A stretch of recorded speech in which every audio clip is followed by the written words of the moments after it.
आज हम आपको ऐसी स्टोरी सुनाने जा रहे हैं जिसे सुनकर आपके पैरों तले जमीन खिसक जाए।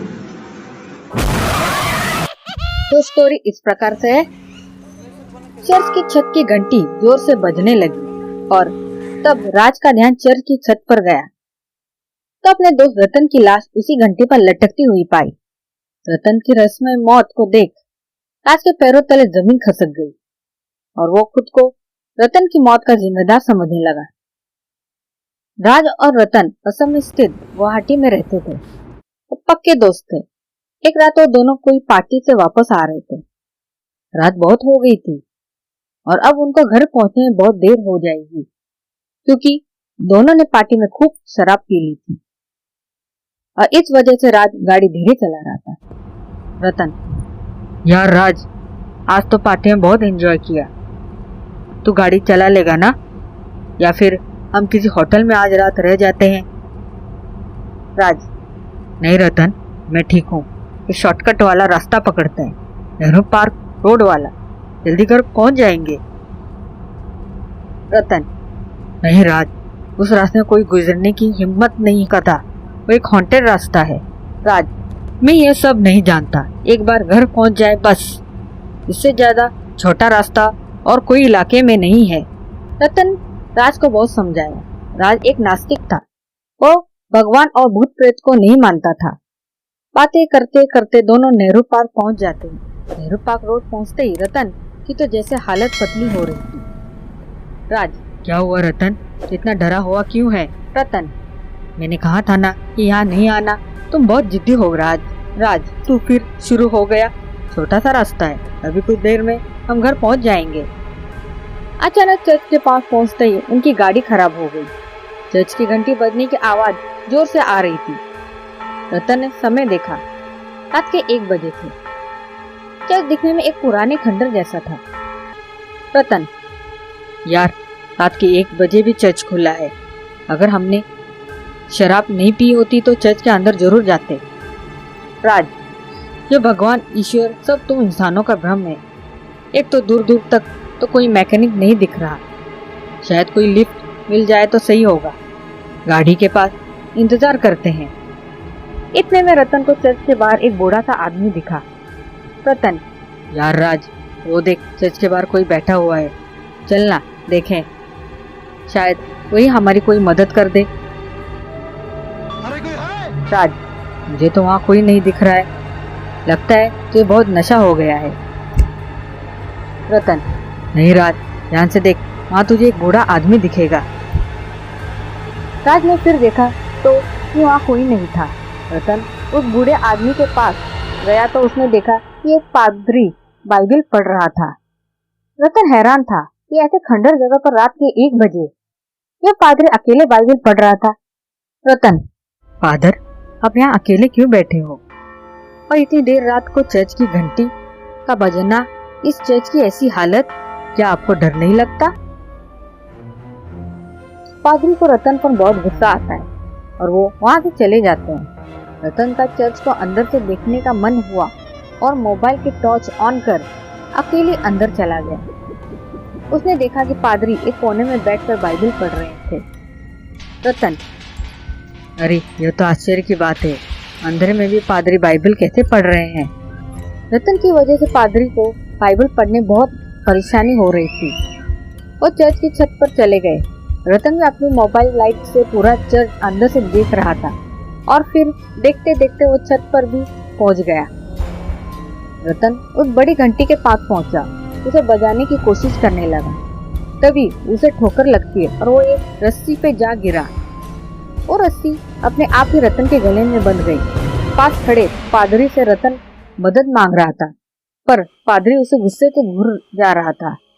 रतन, बचाओ बचाओ राज, राज मुझे बचाओ। इतने में पादरी रतन को जोर से धक्का देता है और रतन को फांस लग जाती है। घंटी में लटकने से रतन दम तोड़ देता है। वहाँ राज भी रतन को ढूंढ रहा था। चर्च के चारों तरफ ढूंढने के बावजूद रतन नहीं मिला। रतन का फोन भी नहीं लग रहा था। चर्च की छत की घंटी जोर से बजने लगी और तब राज का ध्यान चर्च की छत पर गया तो अपने दोस्त रतन की लाश उसी घंटी पर लटकती हुई पाई। रतन की रस्म मौत को देख राज के पैरों तले जमीन खसक गई और वो खुद को रतन की मौत का जिम्मेदार समझने लगा। राज ने देखा कि रतन की लाश के पास बाइबल पढ़ने की आवाज आ रही थी। इतने में राज को रतन का कॉल आया। राज, रतन तू, तेरा कॉल, ये सब क्या है? कॉल, राज मुझे बचाओ, राज मुझे बचाओ। राज को कुछ समझ नहीं आ रहा था कि ऊपर रतन की लाश और अब उसका कॉल। साथ में उसकी लाश के पास बाइबल पढ़ने की आवाज। राज छत पे जाने लगा और इतने में एक ट्रक के गुजरने की आवाज आई। राज ने उस ट्रक को रोका। राज, सुनिए भाई साहब, प्लीज मेरी मदद करो, मेरे दोस्त की लाश वहाँ चर्च के ऊपर लटकी हुई है। ट्रक ड्राइवर, अरे साहब, आप यहाँ कैसे फंस गए? चलिए यहाँ से, यहाँ बहुत खतरा है। राज, क्या बकवास कर रहे हो, इंसानियत के नाते तो मदद करो। ट्रक ड्राइवर, अगर मैंने आपकी मदद की तो हमारी मदद करने कोई इंसान नहीं आएगा। मैं अभी भी कह रहा हूँ, चलिए मेरे साथ। राज हार कर उस ट्रक में बैठ जाता है। ट्रक ड्राइवर दिखने में 50 साल का गांव का रहने वाला लग रहा था और शरीर से काफी तंदुरुस्त था। राज के मन में रतन की मौत का मंजर घूम रहा था। अब राज पूरी तरह से डरा हुआ था। ट्रक ड्राइवर, साहब आप यहाँ कैसे आई? क्या आपको इस जगह के बारे में कुछ नहीं पता? आपके दोस्त की मौत कैसे हुई? राज ने पूरा किस्सा बताया तो ट्रक ड्राइवर ने उस चर्च का रहस्य बताया। ट्रक ड्राइवर, जब भारत पर अंग्रेजों का शासन था तब आजादी की लड़ाई में बहुत से क्रांतिकारी शहीद हुए और कई निर्दोष भारतीय लोग अंग्रेजों की गुलामी करने पर मजबूर थे। इस पर चर्च के एक प्रसिद्ध ब्रिटिश पादरी विल्सन अंग्रेजों की तानाशाही के खिलाफ थे और हमेशा भारतीय लोगों के पक्ष में रहे। ये देख ब्रिटिश सरकार को पादरी विल्सन पर शक हुआ कि वो भारतीय लोगों की सहायता कर रहे हैं। इस बात से नाराज होकर एक दिन ब्रिटिश सरकार के एक अधिकारी ने पादरी विल्सन के गले में रस्सी बांधकर उन्हें चर्च के छत पर टंगी बड़ी घंटी पर लटका दिया। पादरी विल्सन ने अंग्रेज सरकार को पतन का अभिशाप दिया। पादरी विल्सन ने तड़पते हुए दम तोड़ दिया और उस चर्च को अंग्रेज सरकार ने खाली करवा दिया। तब से पादरी विल्सन की आत्मा उस चर्च में आज भी भटकती रही है और रोज आधी रात को चर्च की बड़ी घंटी बजने की आवाज आती है। कोई भी उस चर्च से गुजरने की हिम्मत नहीं करता। राज, लेकिन मेरे दोस्त की मौत, उसका क्या और तुम्हें कैसे पता ये सब? ट्रक ड्राइवर, हम गांव के लोग बचपन से इन्हीं कहानियों को सुनकर बड़े हुए हैं। आप जैसे शहरी लोग नहीं समझेंगे। जब कोई इस चर्च में आया या फिर पादरी से बात करने की कोशिश की तो ऐसी पुरानी जिद्दी आत्माएं किसी की भी मौजूदगी पसंद नहीं करती, क्योंकि उस जगह पर सिर्फ अपना कब्जा समझती है और कभी छोड़ के कहीं नहीं जाती। आपके दोस्त को भी पादरी ने ही मारा होगा। ऊपर से आप दोनों ने शराब पी रखी है। इस बात से पादरी ने और भी ज्यादा क्रोधित होकर रतन की मौत के घाट उतार दिया। राज, इतने सालों से ये चर्च को हटाया क्यों नहीं गया? ये सब कब तक चलेगा? ट्रक ड्राइवर, हाँ साहब, कई बिल्डरों ने इसे तोड़ने की कोशिश की और वो सब अपनी जान गंवा बैठे।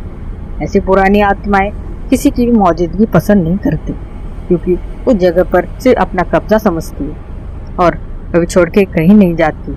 आपके दोस्त को पादरी ने ही मारा होगा।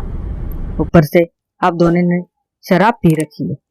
ये पादरी को चर्च के नियमों के विरुद्ध लगा और इस बात से पादरी ने और भी ज्यादा क्रोधित होकर आपके दोस्त को मौत के घाट उतार दिया। तो दोस्तों, यह हर शॉर्टकट रास्ता हॉन्टेड नहीं होता और जब किसी रास्ते से आप परिचित न हो तो उस चलने की कोशिश भी न करें। तो आपको हमारी स्टोरी कैसी लगी कमेंट करके जरूर बताएं। धन्यवाद।